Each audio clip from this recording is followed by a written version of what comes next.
generation of swine. 2 more years. On balance, he is still doing fine.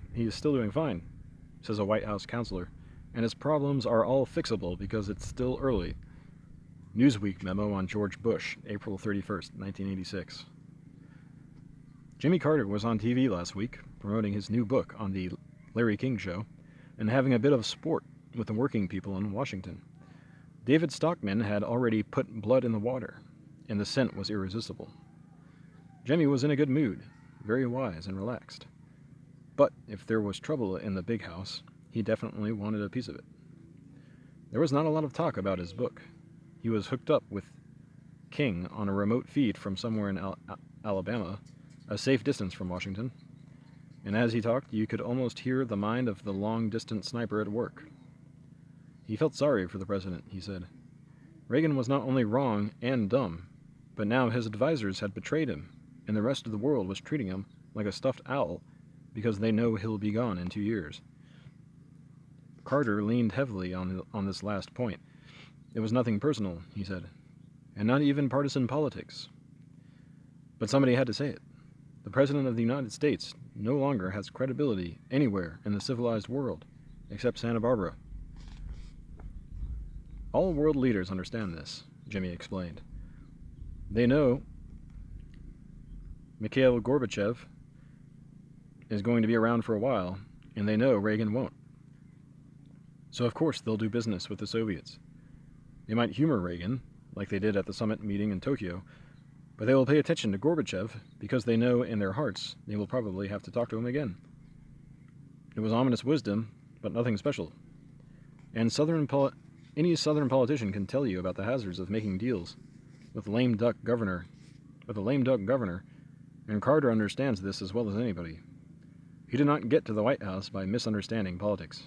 He was good at it, like Nixon, and they will both be worth watching for a while.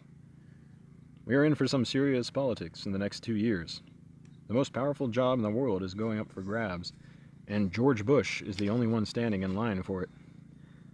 He is the heir apparent and has no choice but to run.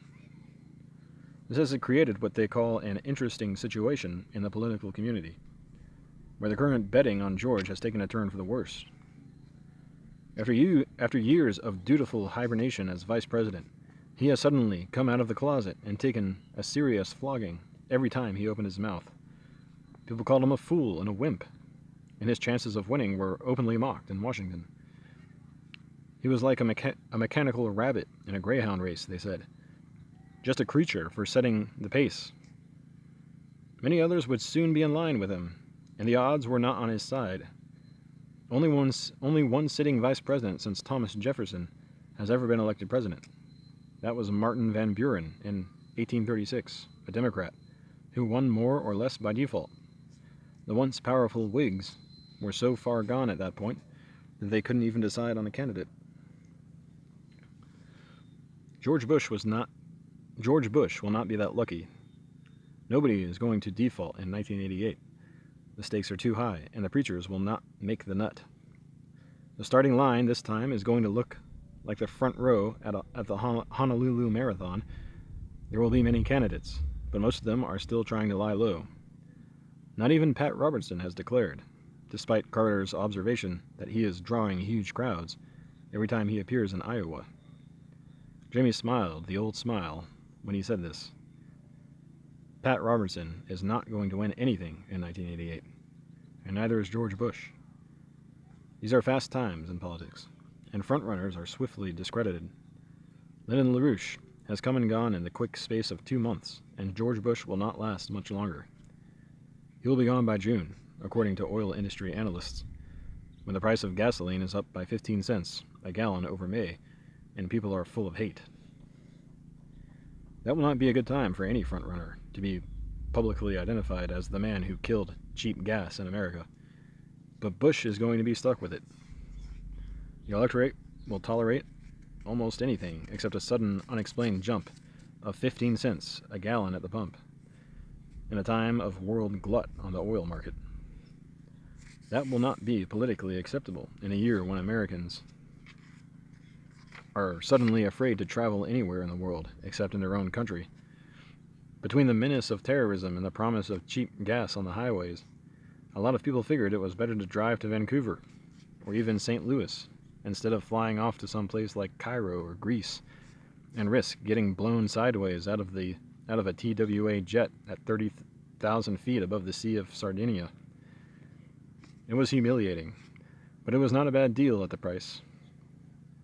There were rumors that it might fall between 50 cents a gallon by midsummer, if the Arabs kept flooding the market. It was at that point that George Bush bit the bullet on behalf of his neighbors in Houston.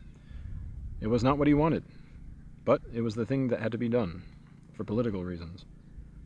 He took a night flight to Jeddah and leaned publicly on King Fahd of Saudi Arabia to go along with an emergency price-fixing scam that would stop the slide and stabilize the price of oil. It had fallen to $9.70 a barrel on April 1st, and at that point, the joke was over. Texas was going bankrupt, and his own people were on the line. They had not sent him to Washington all this time for nothing.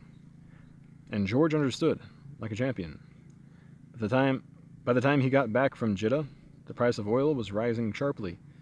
It was another 53 cents a barrel on Thursday, and the chairman of Mobil Corp said it could stabilize at $20 very soon, if OPEC finally agrees to a new production policy this year.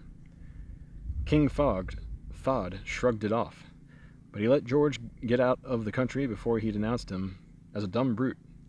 And by the time Bush got back to the White House, he was looking at a personal tragedy. Texas was saved, but he was not.